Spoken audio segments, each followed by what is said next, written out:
Hi, folks. John Adamson, the Rehab and Documentation Guru.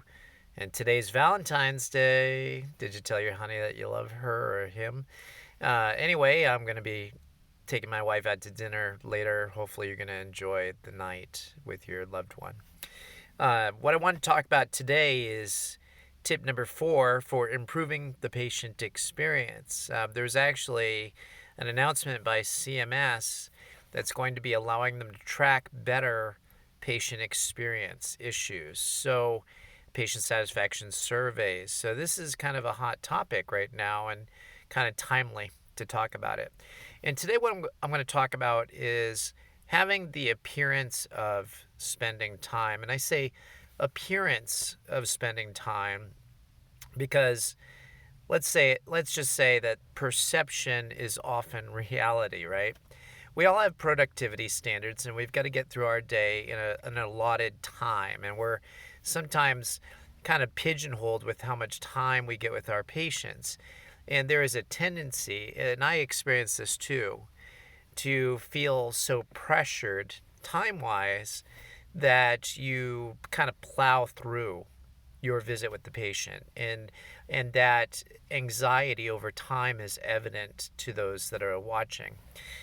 So the other day, I went in to see a patient. I was there for 37 minutes, and that falls within Medicare's expectation of a visit range. It's a little shorter than I usually do. I'm usually there 45 minutes to an hour for a typical visit because I spend time with the patient. But yesterday I didn't have that particular time, and frankly, the patient just didn't need me for that long for that particular day. But I always work really hard on giving them the perception that I've got all the time in the world for them. Now, there have been some occasions where you've got the really chatty patient or loved one who you can let them just talk and talk and talk, and they will literally talk without interruption for your whole visit. And I've had to intervene in some of those cases. But I always work hard to make sure they understand that I have time for them. So I go slow and purposeful through my motions to show that I'm not in a hurry. So you give that perception to your patient that when you're working with them, you're just not in a hurry. If they say something that is personal, I try to acknowledge that. And I know a lot of you do too. I've seen a lot of really excellent clinicians in this regard who acknowledge what somebody says and engage them in good conversation. So I make sure I don't rush them in their conversating unless I need them to move along.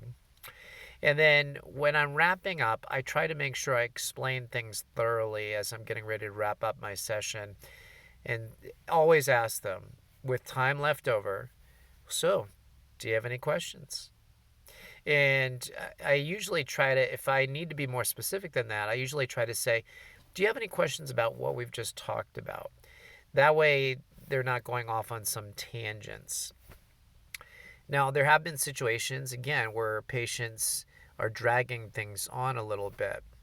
I try to make a joke about things when it comes to that. So, for example, we had the only snowstorm we've had in Virginia this year, not too long ago. And on my way to do this evaluation with this family, I was slipping and sliding to get to their driveway, and it was still snowing pretty hard. And I thought, I better not, make this too long. And I went in there, and they were very chatty, going off on a lot of stuff that I didn't need to know as a therapist. And finally, I just kind of kidded with them. I said, I appreciate all that you're saying, but I just wanted you to observe the outside world. And they both kind of chuckled, and I said, unless you want me as a house guest, I need to get through my evaluation, and trust me, you don't want me to be staying here. And anyway, they thought that was funny, and that helps speed things along. So try to give your patient always the perception that you are not in a hurry, that you've got all the time in the world.